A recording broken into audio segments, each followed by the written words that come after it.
오늘의 말씀은 요한일서 4장 1절부터 6절 말씀입니다. 사랑하는 여러분, 어느 영이든지 다 믿지 말고 그 영들이 하나님께로부터 왔는가를 시험해 보십시오. 거짓 예언자가 세상에 많이 나타났기 때문입니다. 여러분은 하나님의 영을 이것으로 알 수 있으니 곧 예수 그리스도께서 육신을 입고 오셨음을 시인하는 영은 다 하나님께로부터 온 영입니다.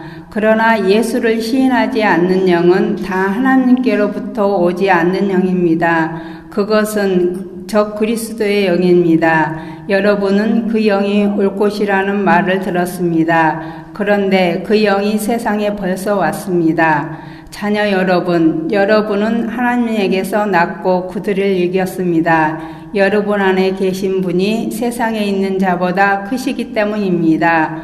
그들은 세상에서 생겨났습니다. 그런 까닭에 그들은 세상에 속한 말을 하고 세상은 그들의 말을 듣습니다. 우리는 하나님에게서 났습니다. 하나님을 아는 사람은 우리의 말을 듣고 하나님에게서 나지 않는 사람은 우리의 말을 듣지 않습니다. 이것으로 우리는 진리의 영과 미혹의 영을 알아봅니다. 아멘.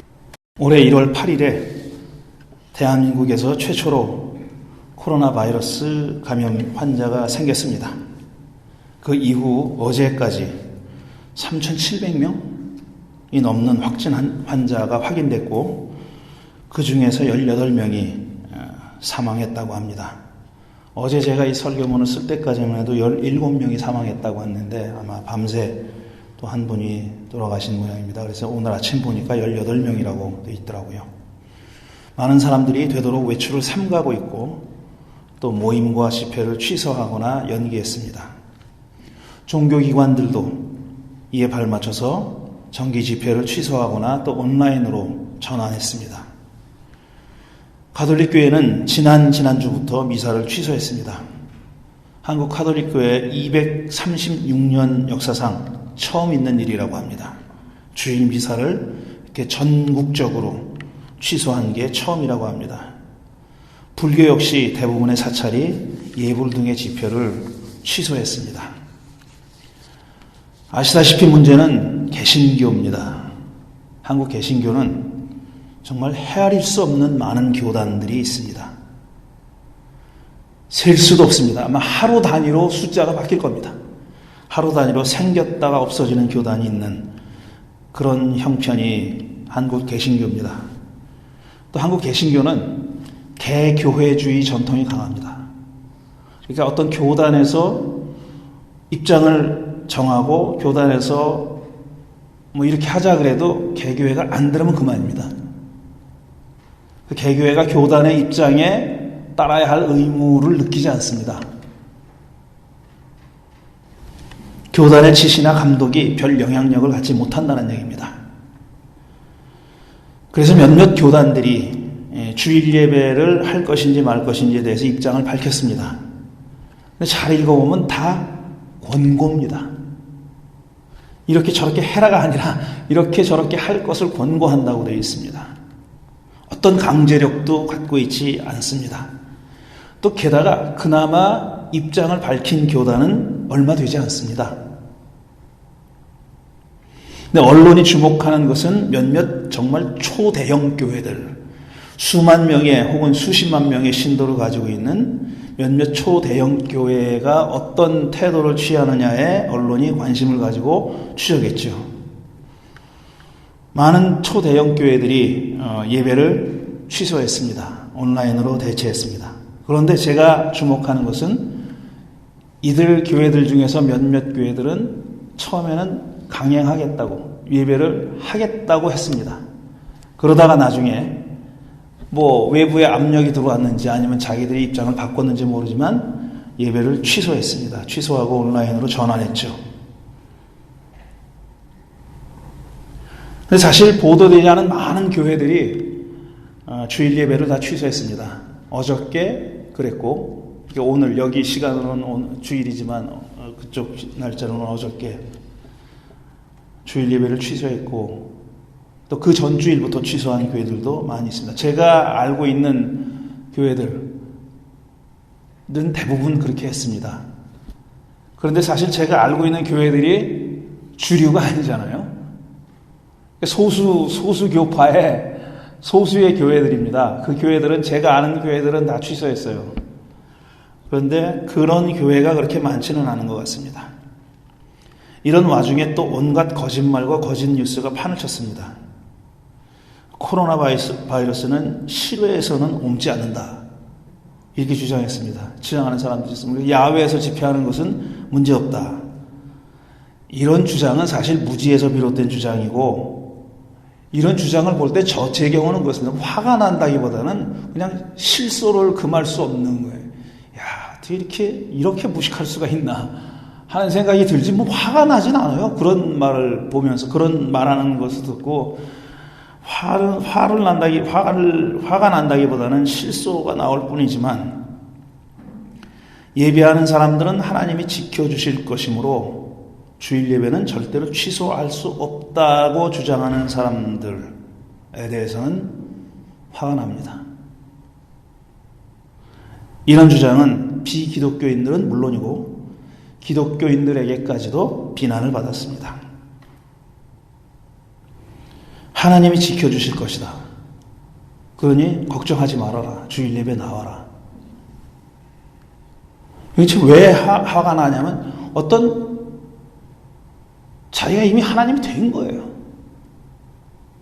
자기가 하나님이야. 그냥 자기 마음대로 하는 거예요. 하나님이 지켜주시고 어떻게 하냐고. 그걸 자기가 어떻게 알아요? 자기 마음하고 그냥 동일시 하는 거예요. 하나님의 의사하고 아무런 경외감이나 두려움이 없이 그런 말들을 하고 있습니다. 지난주에도 말씀드렸지만, 신앙의 모든 종교심의 기본은 뭐냐면은 나는 모른답니다. 절대자의 의사와 계획과 의지를 우리는 궁극적으로는 알 수 없다는 그런 겸손함, 경외감에서 종교가 시작되는 거죠. 그걸 마치 알고 있다는 듯이 자기가 다 파악하고 있다는 듯이 자기 뜻을 따라줘야 하는 것처럼 얘기하는 데서 다 사이비와 이단과 가짜가 생겨나는 것입니다. 14세기에 유럽에서 패스트가 대유행을 한 적이 있었습니다. 유럽 인구의 3분의 1이 죽었다고 해요. 억 단위가 넘는 사람들이 죽었다고 합니다. 그때는 사실 패스트가 무슨 병인지 몰랐고, 원인도 몰랐고, 어떻게 치료해야 되는지도 몰랐습니다. 패스트라는 병이 어떤 병인지를 몰랐었죠. 많은 사람들이 그때 패스트가 냄새로 전염된다고 그렇게 믿었답니다. 그리고 피를 뽑으면 낫는다고 또 그렇게 주장했대요. 그러니까 막 피를 뽑은 거예요. 그러니까 사실 더 전염되는 거죠. 그러니까 더 많이 전염되는 거예요. 그러니까 무지에서부터 비롯된 정말 참사였습니다. 그런데 그때 교회는 하나님께서 이 흑사병을 고쳐주기를 바라서 정말 간절히 기도했습니다. 많은 사람들이 모여서 기도를 했죠. 그러니까 거기서 더 퍼져나간 겁니다. 병이 더 퍼져나가서 더 빠른 속도로, 더 광범위하게 퍼져나가서 더 많은 사람들이 죽었습니다. 교회는 이 병이 하나님의 심판이라고 그렇게 믿었고, 하나님께 용서를 구하겠답시고 모여서, 대단히의 사람들이 모여서 기도를 한 겁니다. 더 많은 사람들이 죽은 거죠. 병이 더 퍼졌고 더 많은 사람들이 죽었고, 또 더 정말 분노를 자아내는 일은 유대인, 거지, 한센병 환자, 옛날 같은 문둥병 환자라고 불렀던 그 사람, 이런 외국인, 이런 사람들이, 그러니까 자기와 유럽 사람들과 차이가 있는, 외양으로 보나 뭘로 보나 자기들 울타리 안에 들어와 있지 않은 사람들이 이 병을 퍼뜨린다고 해가지고 이 사람들을 대량으로 죽이기까지 했습니다. 그러니까 한센병 환자, 외국인들, 유대인들, 거지들, 이런 사람들은 그 병을 퍼뜨리는 원인이라고 해가지고 마녀 사냥을 당한 거죠. 이들이 아무리 기도해도 기적은 일어나지 않았습니다. 자, 기적이라는 말이 나왔으니 이제 사람들이 하나님이 지켜주실 것이므로 걱정 없다. 주일 예배는 어떻게 패하냐. 이렇게 주장한 사람들은 기적을 바라는 겁니다. 다른 사람들은 다 죽어도 우리만은 하나님이 지켜주신다는 거죠. 보호해주시고 지켜주신다는 거죠. 그걸 기적이라고 생각하는 거죠. 기적이라는 말이 나왔으니까 조금 얘기를 해보겠습니다. 기적이라는 말은, 미라클이라는 말은 사실은 굉장히 근대적인 개념입니다.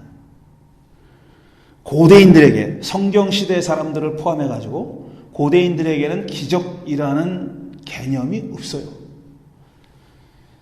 흔히 현대인들에게 기적은 뭐냐면 상식적으로 생각할 수 없는 기이한 일, 아니면 신에 의해서 행해졌다고 믿어지는 불가사의한 현상, 이런 것들을 기적이라고 얘기하잖아요.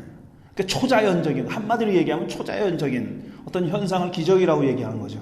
절대로 일어날 수 없다고 믿는 일이 일어났을 경우 그걸 기적이라고 얘기하는데, 고대인들에게는 절대로 일어날 수 없는 일이라는 게 존재하지 않는 겁니다.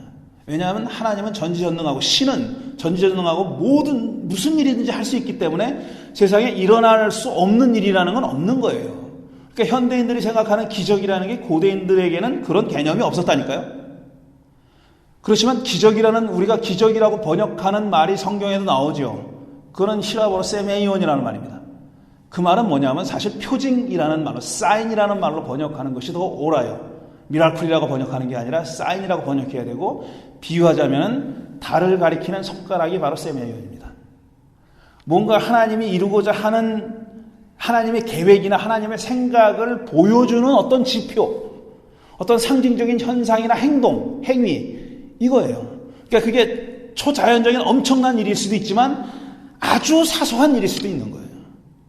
아주 사소한 일에서 하나님이 무슨 일을, 신이 무슨 일을 할 것이라는 것을 이렇게 슬쩍 보여줬을 때, 그걸 세메이온이라고 하는 겁니다.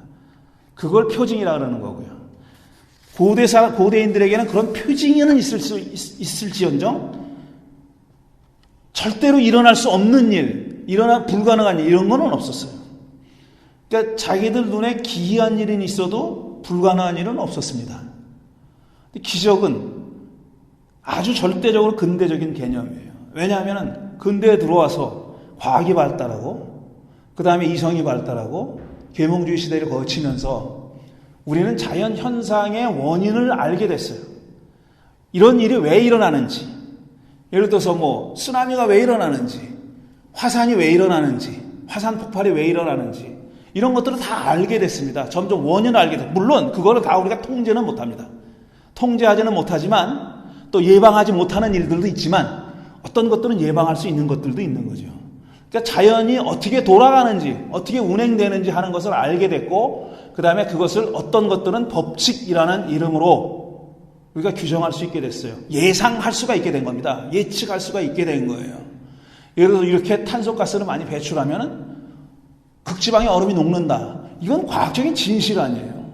사실이잖아요. 그건 팩트예요. 내가 그렇게 안 되길 바란다고 해서 바뀌는 일이 아니에요. 그거는 법칙이라고요. 그런 법칙들을 우리가 발견하게 됐잖아요. 그러니까 그런데도 불구하고 우리 현대인들의 눈에 보기에도 그런 법칙과 맞지 않는 것처럼 보이는 일들이 일어납니다. 그럴 때는 옛날 사람 같으면 다 그게 하나님이 하시는 일이에요. 그러나 현대인들은 어떻게 생각하냐면 우리가 알지 못하는 다른 법칙이 있을 수 있다고 의심하기 시작하는 거죠. 어떤 원인이 이런 일을 일으켰을까? 그걸 또 탐구하게 되는 거예요. 시간이 흐르면 많은 학자들이 거기 달라붙어가지고 원인을 밝혀낼 수도 있습니다. 지금 세상은 이렇게 돌아가고 있는 거예요. 그러니까 지난주에 말씀드렸듯이 자연재해나 재난이 하나님이 하시는 일이다. 하나님이 어떤 의도를 가지고 대체로 징벌하기 위해서 일으키신 일이다라고 하는 생각은 현대인들이 믿어서도 안 되고 믿을 수도 없는 일입니다. 그거는. 물론 우리에게 이런 일은 있어요. 지난주에 말씀드렸듯이 자동차 사고는 날 수 있는 거예요. 어떤 술 먹은 놈이 취중운전을 해가지고 들이받을 수 있어요. 사람을 들이받아 죽일 수 있어요. 근데 하필이면 그 사람이 김갑돌이다. 하필이면 그 사람이 그 자리를 지나가다가 사고를 당했다. 이건 설명할 수 없는 일이에요. 우리가. 사람들은 우연이라고 얘기하죠. 그걸. 근데 그걸 하나님의 뜻이라고 생각하는 건 매우 위험한 얘기다. 매우 위험한 생각이다라고 말씀드렸습니다. 거기에 대해서 더 얘기하지 않겠습니다. 이런 자연재해 같은 것이 하나님의 심판이라고 징벌이라고 생각했던 성경시대 사람들의 생각은 그 시대의 사람들이 가지고 있던 일반적인 세계관 안에서 자기들이 할 수 있는 최선의, 자기들이 생각해낼 수 있는 최선의 생각을 한 겁니다. 그게 하나님의 심판이라고 얘기한 거예요. 지금 21세기를 살아가는 우리들에게는 우리들은 그 생각을 따를 이유가 없는 거예요. 왜냐? 그 사람들하고 다른 세계관을 가지고 살고 있어요. 우리는 전혀 다른 세계관을 가지고 살고 있는데 그것만 거기에 맞춰서 생각한다는 건 무리입니다. 그건 자기를 속이는 거예요. 진실하지 않은 거예요. 그거는. 그래서 사람들은 미신이라고 얘기합니다.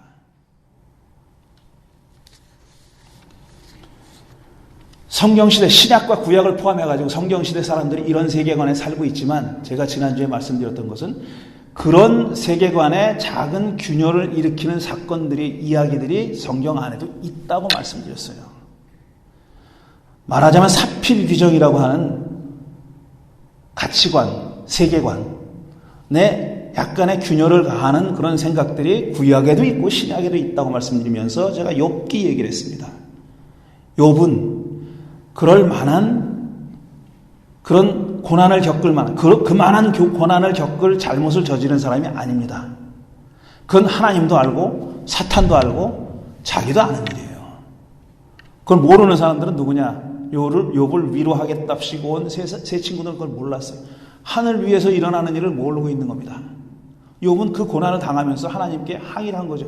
내가 뭘 잘못해가지고 이렇게 고난을 당합니까? 친구들은 와서 얘기했어요. 네가 잘못한 게 있으니까 당하지. 그렇게 얘기한 겁니다. 결국 결론은 뭐냐면 다 틀렸다는 거예요.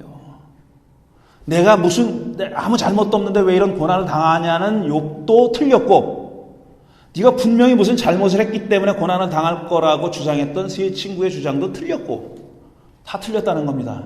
욥기가 우리들에게 잠정적으로 주는 답은 뭐냐면 그건 아무도 모른다는 겁니다.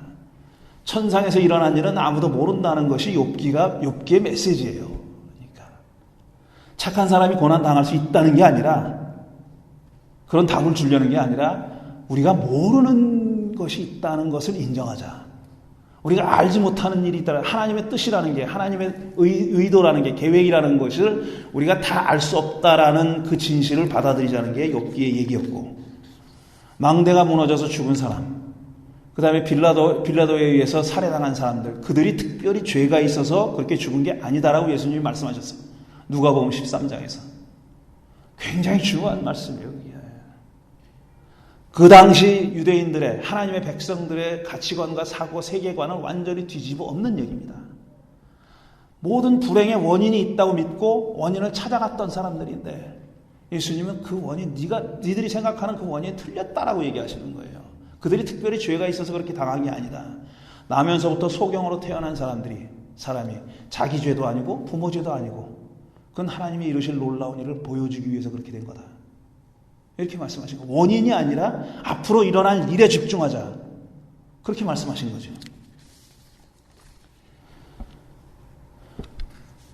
지난주에도 읽었고 오늘도 읽은 요한일서 4장. 영이라고 해서 다 모든 영을 생각 없이 믿지 말고 영을 시험하라고. 옛날 번역에는 분별하라고 되어 있습니다. 영을 시험하라. 영을 분별하라. 요한은 이렇게 영을 분별하라, 시험하라고 말한 다음에 누구 얘기를 하냐면 거짓 예언자 얘기를 합니다. 거짓 예언자. 거짓 예언자가 세상에 많이 나타나다고 얘기합니다. 그러니까 영이라는 것은 뭐냐면 요한 일서에서 영은 뭐냐면은 영이 독자적으로 지가 무슨 유령처럼 돌아다니면서 일을 일으키는 게 아니에요. 영은 사람을 통해서 역사하는 거예요. 진짜 영이든 가짜 영이든 간에 거짓 영이든 사람을 통해서 역사하는 거예요. 그러니까 거짓 예언자 얘기를 나오는 거예요. 그러니까 영의 사람들의 대표적인 카테고리가 예언자라는 겁니다. 그러니까 예언자들이 하는 말을 다 영을 받아서, 영감을 받아서 하는 말이라고 믿는데, 영이 그런 예언자들을 통해서 나타났는데 그 예언자들을 다 믿지 말라는 거예요. 그러면서 얘기하는 게 예수님이 육체로 오셨다는 것을 부인하는 사람들은 다 가짜다, 가짜 영이다 이렇게 얘기하죠. 지난주에 말씀드렸어요. 그 당시에 주후 1세기 말 2세기 초에 가장 교회가 예수의 가르침에 적대적인 그런 가르침을 퍼뜨렸던 사람들이 영지주의자들이었고, 그 사람들은 예수가 몸으로 왔다는 걸 부인했다는 겁니다. 예수님 십자가에 달려 죽을 때도 아프지 않았다는 거예요. 그건 가짜니까. 가짜 몸이니까 아프지 않았다라고 얘기한 겁니다. 그래서 이 사람들은, 요한일서는 그런 주장을 하는 사람들은 가짜형이다라고 얘기하는 거예요. 그런데 제가 하고 싶은 얘기는 오늘날에는 어떠냐 하는 겁니다. 오늘날은 우리가 어떻게 영을 분별해야 될까? 어떻게 영을 시험해야 될까? 어떤 영이 진짜고 어떤 영이 가짜라는 것은 어떻게 우리가 확인할 수 있을까? 이게 사실 우리의 과제죠. 지금 이만희 신천지 하는 거 보니까 여러분 눈에 보기에는 다 말도 안 되는 거짓말 아닙니까? 어떻게 생각하세요? 혹하시는 분 있어요? 우리 친구 목사가 여기 목회하는 아주 누구라 그러면 다 아는 친구 목사가 페이스북에 그렇게 썼더라고요. 지금 돌이켜보니까 자기 교회에도 신천지 사람들이 몇 번은 온 것 같대요. 근데 왔다가 그냥 실패하고 나간 것 같대요. 그 제가 뭐라고 썼냐면, 그거 확인된 얘기야? 그 사람들이 신천지인지 아닌지 확인된 얘기야 그랬더니, 물론 자기는 확신한다고 그렇게 썼더라고요. 가만히 생각해 봤어요. 저도 혹시 우리 향림교회 옛날에 왔던 분 없나 생각해 봤는데 모르겠어요. 근데 왔는지는 모르겠지만 자기들의 주장을 펼친 사람은 저는 기억이 안 나요. 그래 자기들이 이 향림교회를 어떻게 해보려고 와서 자기 주장을 펼쳤다는 생각은 기억이 안 나요. 무수히 많은 사람들이 우리 교회에 왔다 갔습니다. 그래서 지난주에 어떤 분은 정말 지금 깊이 제가 생각하고 있는 건데, 우리 환영의 말씀, 환영의 인사 가운데서 다른 데서 환영받지 못한 사람들 얘기하잖아요. 근데 할 때마다 그분 얘기는 좀 마음에 걸린다는 거예요. 그러고 보니까 저도 마음에 걸리더라고요. 우리가 말은 저렇게 하는데 우리가 환영하지 않고 튕겨 나간 분들이 왜 없겠습니까? 있겠죠, 당연히. 그분이 신천지인지 아닌지 모르겠는데 있을 거 아닙니까? 제가 또 많이 생각을 해봤어요. 조금 합리화를 하자면은 이런 겁니다. 물론 우리 교회 왔다가 나가신 분들 많이 있어요. 우리 교회가 싫어서 나간 분들도 있고, 그 다음에 정말 환대가 부족해서 나간 분들도 있을 거예요. 얘기하자면 어떤 교우 한 분은 1년 동안 자기들끼리만 밥 먹었다는. 아무도 와서 친교 식사하는데 같이 밥 먹자고 안 했다는 거예요. 그런 분도 계셨어요. 근데 그분이 끈질기게 남아있어요. 20년 동안 남아있어요, 지금. 그럼에도 불구하고 1년을 그렇게 살았는데도 남아있어요. 고마운 얘기죠. 하지만 우리가 잘했다고는 볼 수 없는 거예요. 잘했다고는 볼 수 없는 거예요. 근데 우리는 글쎄 우리가 막 그냥 이렇게 어떤 과장된 액션으로다가 환영하지는 않는 건 분명해요. 하지만 우리 교회에 오는 사람들이 예를 들어서 어떤 입장을 가지고 있다고 해서, 예를 들어 어떤 보수적인 신앙을 가지고 있다고 해서 저는 그래요. 저는 그분한테 당신 신앙이 틀렸습니다 라고 말해본 적은 없어요. 이것 또한 또 말도 안 되는 소리일지도 모르겠네요. 저는 제가 생각하기에 그렇게 생각할 수도 있죠. 그렇게 믿으시는군요. 이렇게 얘기했지. 그거 틀렸습니다. 저는 틀린 신앙이라는 게 있다고 생각하지 않아요. 그 사람은 그렇게 믿는 거예요, 그냥. 근데 그 사람이 바꾸기 전에는 아무도 그 신앙을 못 바꾼다고 생각합니다. 저는 바꾸려고 노력할 필요도 없고, 그냥 다만 우리가 할 수 있는 것은 우리는 이렇게 믿고 있고 나는 이렇게 믿고 있다는 걸 보여주는 것 뿐입니다. 그게 동의가 되면 되는 것이고, 저는 목사니까 여러분들보다는 동의를 받아야 되는 입장이잖아요. 그러니까 저는 제가 믿고 있는, 제가 옳다고 생각하는 길이 이건데, 그 다음에 제가 그걸 설득할 수도 없고 설득이 안 된다고 생각하니까 거기에 동의하시면은 같이 하는 거다라고 생각해요. 물론 저에 동의한다고 다 되는 건 아니지만. 전통적으로 교회는 지금 요한일서는 예수가 육체로 오셨다는 것을 부인하는 것이 가짜 영이라고 얘기했는데 전통적으로 교회는 한 5가지 정도의 중요한 교리를 내세웠습니다. 첫째로 성경은 오류 없이 1.1획 하나님의 영감으로 쓰여졌다는 그런 주장. 그게 첫 번째고, 두 번째고 예수님이 동정녀로 탄생했다는 믿음. 세 번째로 예수님이 대속적인 죽음을 당했다. 우리 죄를 위해서 죄를 속하시려고 죽음을 당했다. 죽으셨다. 십자가에 달려 죽으셨다는 얘기. 그 다음에 예수님이 육체적으로 부활했다는 주장, 교리. 그 다음에 예수님이 다시 오실 것이라는 주장. 이 5가지가 전통적으로 기독교, 정통 기독교라는 것을 가름하는 시금석이었었어요. 5가지. 성경 구호설, 그 다음에 예수님의 동정녀 탄생, 대속적 죽음, 육체적 부활, 재림. 이 5가지를 기독교가 정통 기독교를 판가름하는 어떤 잣대로 삼아왔습니다. 오랫동안 그렇게 해왔어요. 아마 예수님 이후 한 1800, 1900년 동안 그렇게 해왔습니다. 그런데 적어도 19세기 이후부터는 이런 이 5개의 교리를 새롭게 이해하려고 하는 노력들이 생겨났어요. 성경이 1.1획, 성경은 텍스트입니다. 문서입니다. 주어진 문서예요. 그거는 내가 생각한다고 해서, 이렇게 생각한다고 해서 바꿀 수 있는 게 아니에요. 주어지는 거잖아요. 근데 그 주어지는 것을 어떻게 이해하고 해석하느냐에 대한 생각은 굉장히 많이 바뀌었어요. 이런 주장을 내세웠을 때, 이런 주장이 처음 1.1획도 다 틀림이 없는, 오류가 없는 하나님의 영감으로 주어진 말씀이라는 주장이, 교리가 생겨났을 때와는 지금 성서를 읽는 방법이나 이런 것이 많이 달라졌어요. 정말 상전벽해, 천양지차로 달라졌습니다. 그래서 성서가 하나님의 말씀이라는 데는 동의하지만 성서라는 텍스트를 우리가 어떻게 읽어야 될지 하는 것에 대해서는 많이 달라졌어요. 제가 하고 싶은 얘기는 뭐냐면, 지금 이 5가지의 중요한 교리를 옛날에 이 교리가 나왔을 때 글자 그대로 이해하고 정말 진실하게 믿는 사람들은 나는 없다고 생각합니다. 다 그렇게 나름의 해석을 하는데 그걸 부정하는 거예요. 진보적인 기독교는 그걸 인정하는 거고, 그러니까 우리가 나름의 해석을 한다. 지금 현대적으로 해석을 한다고 인정하는 거고, 그 다음에 보수적인 기독교는 그렇게 하지만 안 한다고 주장하는 거예요. 다 그렇게 하고 있습니다. 다 그렇게 하고 있어요. 그 긴 얘기는 다시 할 수 없지만, 여기서 다 알 수는 없지만 그렇습니다.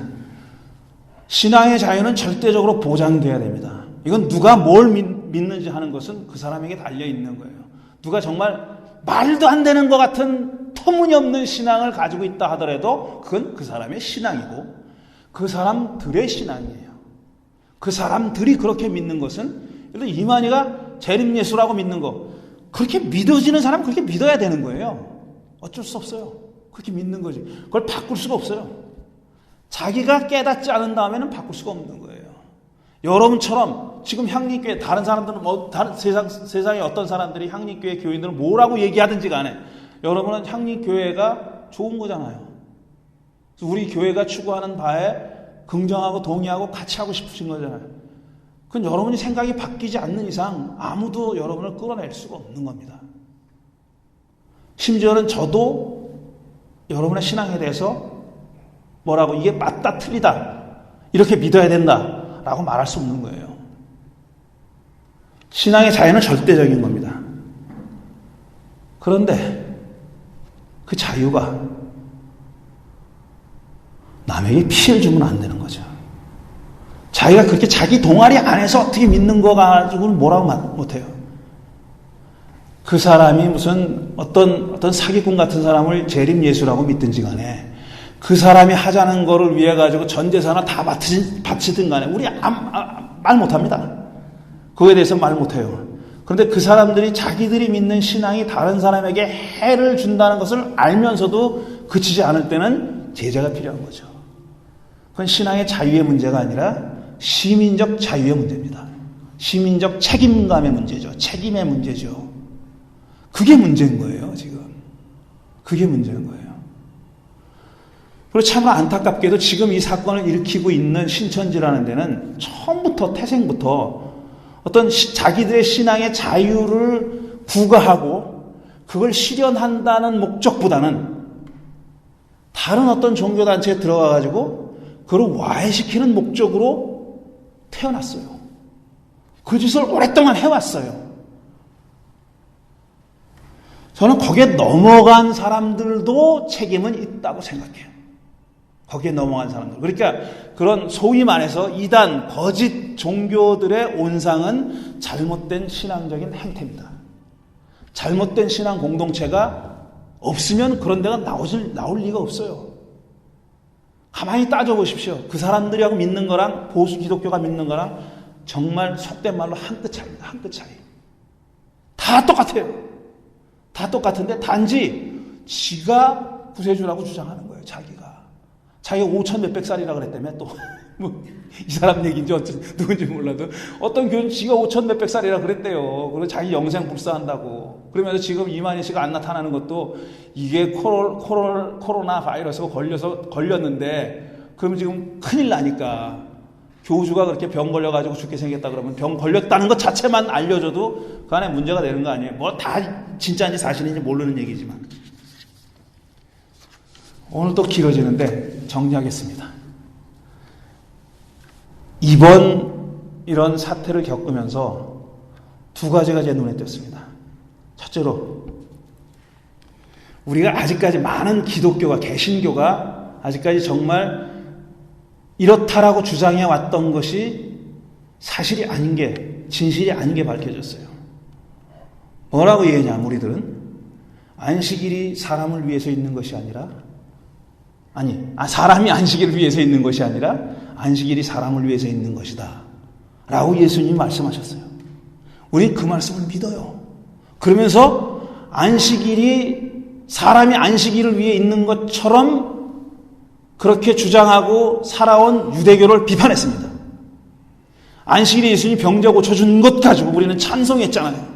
찬양하고 우러르고. 그렇지. 사람이 우선이지. 사람이 최고지. 안식일 법이 뭐가 중요해? 이렇게 생각해왔잖아요. 근데 안식일이 주일로 바뀌었을 뿐인데 주일 예배 드리는 것 가지고 사수해야 된다고 주장하는 거예요. 이 사람들은 기독교 신앙의 정수가 가장 중요한 정수가 1시간 모여서 예배 드리는 거였구나. 그거는 안식일을 철석같이 정말 하늘의 보화처럼 믿은 거랑 뭐가 다릅니까? 그게 말만 바뀌었을 뿐이에요. 똑같은 생각인 거예요. 제사를 드리는 제사 종교를 비판했잖아요. 우리가 예수님이 성전이 무너져라 그랬잖아요. 우린 그걸 믿는 사람들입니다. 그런데 지금 우리가 요번 이 사태 때 적나라하게 많은 기독교 한국 개신교가 보여준 모습은 성전을 유지하고 싶은 거예요. 안식일이 사람보다 더 중요한 거예요. 많은 교회들이 욕먹고 입장을 바꿨습니다. It's too late. 늦었어요. 속마음은 다 드러나 보여준 거예요. 이미. 우리가 뭘 소중하게 생각하는지는 다 보여준 겁니다. 우리가 이번 금요일부터 필 주커만의 책을 읽어요. 그 책을 제가 많이 읽었어요. 지금 안 읽는데 저는 많은 부분에 동의하지 않는 부분이 있어요. 일단 그 사람은 덴마크와 스웨덴에 가서 살면서 정말 종교가 없어도 사람들이 이렇게 도덕적으로 윤리적으로 잘 살고 있고, 그 다음에 사후 세계에 대한 신앙이 없어도 내가 죽으면 끝이다 라고 생각하는 사람들도 굉장히 진실하게 착하게 살고 있는 거예요. 그거를 관찰하고 거기에 대한 왜 이 사람들이 이럴까, 왜 종교가 없는데도 이렇게 행복하게 잘 살 수 있을까 얘기하고 있는 거예요. 제가 그 사람이 어딘가에서 그런 얘기를 했는지 모르지만 주된 주장이 아닌 주장이 하나 있어요. 그거는 스웨덴과 덴마크이기 때문에 그런 거예요. 거기는 국가 제도가 옛날에 하나님이 했다고 생각했던 것을 다 합니다. 다 해줍니다. 자기 삶을 다 보장해줘요. 세금이 좀 세서 그렇지 병원 가면 다 고쳐줘. 전부 다. 그 다음에 자업을 잃었잖아요. 그러면 뭐 자기 자업을 다시 찾을 때까지, 다시 가실 때까지 다 살게 해줘요. 그 다음에 자업을 다시 가질 수 있도록 교육도 해줘. 그러니까 이 사람은 생존에 대한 불안이 없는 거예요. 말하자면 신이 필요가 없는 겁니다. 세상에 그런 인구가 얼마나 될까? 저는 부정적이에요. 다른 나라, 예를 들어서 아주 가난한 아프리카 같은 데 가서 그런 서베이를 하고 거기서 살아보세요. 그럼 얘기가 달라집니다. 그건 스웨덴과 덴마크였기 때문에 그런 거예요. 어쨌든 이번에 우리가 분명해진 거는 다시 한번 확인해 보는 건 뭐냐면 기독교 신앙이라는 거는 에브리타임 삶의 신앙이어야지, 생활 신앙이어야지 모여서 예배 드리는 걸로 결판 보려는 신앙이 되어서는 안 되는 겁니다. 절대로. 그 속마음이 다 드러났어요. 우리가 그 속마음이 다 드러났어요. 모이는 게 제일 중요하다고. 흩어지는 교회 얘기한 지가 50년이 넘었습니다. 전 세계 개신교에서 모이는 교회와 흩어지는 교회를 처음으로 얘기한 때가 1960년대, 50년대예요. 지금 50년, 60년이 넘었다고요.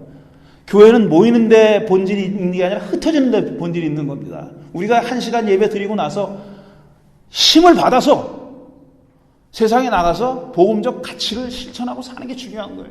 개인적으로 또는 집단적으로, 공동체적으로. 우리가 그걸 해야 되는 겁니다. 여러분이 그걸 하셔야 되는 거고, 그게 신앙이에요. 그게. 두 번째로, 이건 첫 번째와 똑같은 건데 같은 말의 다른 표현일 수도 있는데,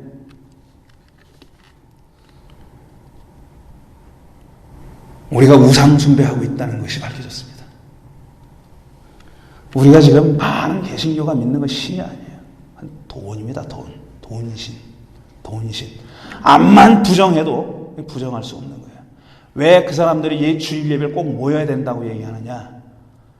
그럼 모이는 거 다 좋은데 헌금은 드리지 맙시다. 그러면은요, 얘기 달라집니다. 바로 달라집니다. 바로. 그럼 핑계를 대지. 하나님께 봉헌하는 예배, 순서가 예배에 얼마나 중요한데 그걸 못하게 하냐고. 제가 처음 미국에 와가지고 얼마 안 돼서 이런 얘기를 들었어요. 미국 교회는 이게 맞는 얘기인지 모르겠어요. 그런 교회도 있더라고요. 있기는. 어떤 사람이 교인인데 제가 예배 헌금을 프레치에 약속을 해요. 연초에 다 약속을 하잖아요. 근데 그 사람이 예배 못 나오는 거예요, 다. 그러면은 연말 되면은 재정부원이 전화한다는 거예요, 그 사람한테. 당신 지금 약정한 헌금 얼마 밀렸는데 연말 되기 전에 내시오. 그런다는 거예요. 제가 그 말을 깜짝 놀랐어요. 야, 어떻게 그렇게까지 할 수 있느냐 그랬는데, 특정 교회 이름을 대서 미안하지만 우리가 전에 있던 교회는 그렇게 하더라고요. 제가 담임 목사가 공석이 됐어요. 그 교회에. 그래서 제가 임시 당회장. 미국 교회. 근데 예배는 제가 인도를 안 하고 당회 할 때는 가야 되는 거예요. 당회에 당회장이 없으면 안 돼요. 당회가 성립이 안 되는 거예요. 그러니까 당회장이 제가 바지 저고리 당회장이지만 당회장에 가서 앉아 있어야 돼요. 그러다 보니까 그 사람들이 회의하는 걸 다 봤잖아요, 제가. 근데 정말 연말이 되니까 명단을 또 갖고 오더라고. 교인들 명단을 갖고 와가지고 이거 어떻게 처리할 거냐 그랬더니 재정부장이 보고를 하더라고. 내가 이번 주 중에 다 전화하겠습니다. 그러더라고. 그 사람들은 헌금은 자발적 헌금이지만 약속이고 의무인 거예요. 그렇게 생각하는 거예요. 이번에 다 민낯 드러난 게 결국 돈이에요. 우리 개신교는 그 어떤 돈이든 다 받아줍니다. 그 사람이 무슨 짓에서 번 건 안 물어요. 그럼 안 물어요. 그리고 한 10년 전에 뉴스에도 났잖아요. 교회가 돈 세탁하는 창구가 된 적이 있습니다. 그 교회 장로가 나쁜 짓 해가지고 벌어들인 돈을 교회 헌금했어. 그리고 딱 어카운트 빼는 거예요. 자기 어카운트로. 그런 짓까지 했었어요. 이런 상황에서 제가 아주 좋아하는 프란시스코 교황님이 지난주에 자기 모국인 아르헨티나에서 교황청에 도네이션 하겠다고 얼마 14억 원에 해당하는 14억 원 상당하는 돈을 도네이션 하겠다 그러니까 안 받겠다 그랬어요.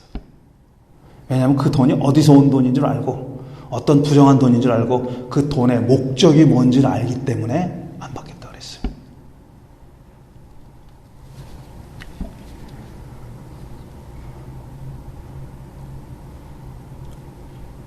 우리가 속해 있는 개신교가 엄청나게 타락했습니다. 그리고 우리도 그 중에 하나예요. 우리 혼자 고고하지 않아요. 우리도 그 중에 하나예요. 우리가 속해 있는 물이 더러워진 거, 우리가 마시는 공기가 더러워진 거예요. 우리도 그 중에 하나고, 우리가 기여하진 않았을지언정 그걸 부정하지도 못하고 있는 상태입니다. 지금 어떻게 해야 될지, 저 이 사태를 보면서 정말 난감합니다. 솔직히 말해서 어떻게 해야 될지 모르겠어요. 야, 교회를 계속 하는 게 맞나? 지금 내가 목사를 계속 하는 게 맞나? 싶은 생각까지 들어요. 솔직히.